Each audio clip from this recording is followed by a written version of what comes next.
नमस्कार दोस्तों, हमारे YouTube चैनल में आपका फिर से स्वागत है।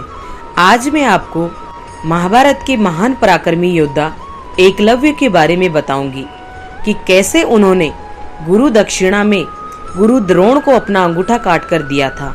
आइए आज हम वही जानते हैं। सदियों के बाद आज भी अगर किसी महान शिष्य की बात आती है तो सभी की जुबान पर सबसे पहला नाम एकलव्य का ही आता है। एकलव्य एक ऐसे शिष्य थे जिन्होंने अपने गुरु को गुरु दक्षिणा में अपना अंगूठा काट कर दे दिया था। अगर आप एकलव्य के बारे में नहीं जानते हैं तो चलिए हम आपको एकलव्य की कथा के बारे में विस्तार से बताते हैं। प्राचीन काल में विद्यार्थियों की शिक्षा ग्रहण करने के लिए अपने गुरु के पास आश्रम में रहना पड़ता था। सभी शिष्य बड़ी निष्ठा और ईमानदारी के साथ शिक्षा प्राप्त करते थे।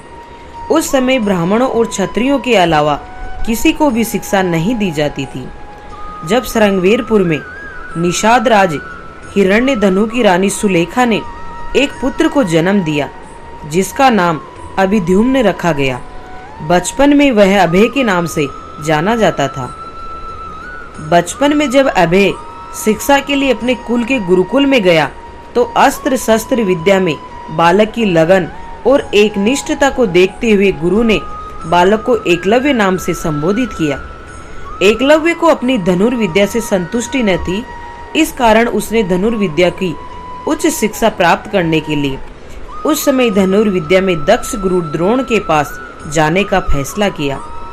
एकलव्य के पिता जानते थे कि द्रोणाचार्य केवल ब्राह्मण तथा क्षत्रिय वर्ग को ही शिक्षा देते हैं और उन्होंने एकलव्य को भी इस बारे में बताया, परंतु धनुर्विद्या सीखने की धुन और द्रोणाचार्य को अपनी कलाओं से प्रभावित करने की सोच लेकर उनके पास गया, परंतु ऐसा कुछ भी न हुआ और गुरु द्रोणाचार्य ने उसे अपमानित कर अपने आश्रम से निकाल दिया।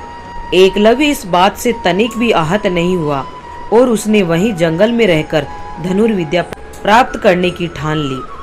उसने जंगल में द्रोणाचार्य की एक मूर्ति बनाई और उन्हीं का ध्यान कर धनुर्विद्या में महारत हासिल कर ली। एक दिन आचार्य द्रोण अपने शिष्यों और एक कुत्ते के साथ आखेट के लिए उसी वन में पहुंच गए जहां एकलव्य रहते थे। उनका कुत्ता राह भटककर एकलव्य के आश्रम पहुंच गया और भौंकने लगा। एकलव्य उस समय धनुर्विद्या का अभ्यास कर रहे थे।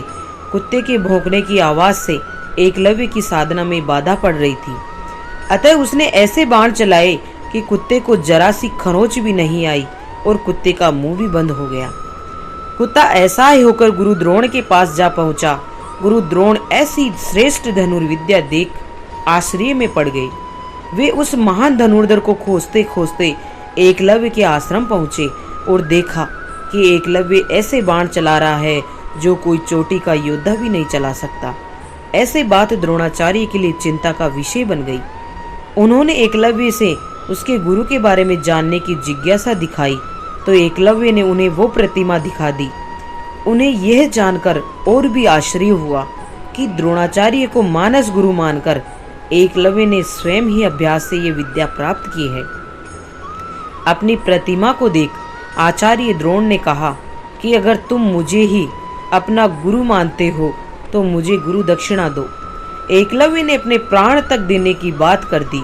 गुरु दक्षिणा में गुरु द्रोण ने अंगूठे की मांग की, जिससे कहीं एकलव्य सर्वश्रेष्ठ धनुर्धर ना बन जाए। अगर ऐसा हुआ तो अर्जुन को महान धनुर्धर बनाने का वचन झूठा हो जाएगा। एकलव्य ने बिना हिचकिचाहट अपना अंगूठा गुरु द्रोण को अर्पित कर दिया। वह एक महान शिष्य था, इसलिए उसने ऐसा किया। देखा आपने दोस्तों, कैसे गुरु द्रोण की परीक्षा में एकलव्य ने सफलता दिखाई और अपना परम शिष्य साबित होने के लिए अपना अंगूठा काट कर दे दिया। अगर आपको हमारा ये वीडियो पसंद आया है तो प्लीज़ इसे लाइक करें और अपने दोस्तों के साथ शेयर करें। साथ ही हमारे YouTube चैनल पर आप नए हैं तो प्लीज़ चैनल को सब्सक्राइब करना ना भूलें। धन्यवाद।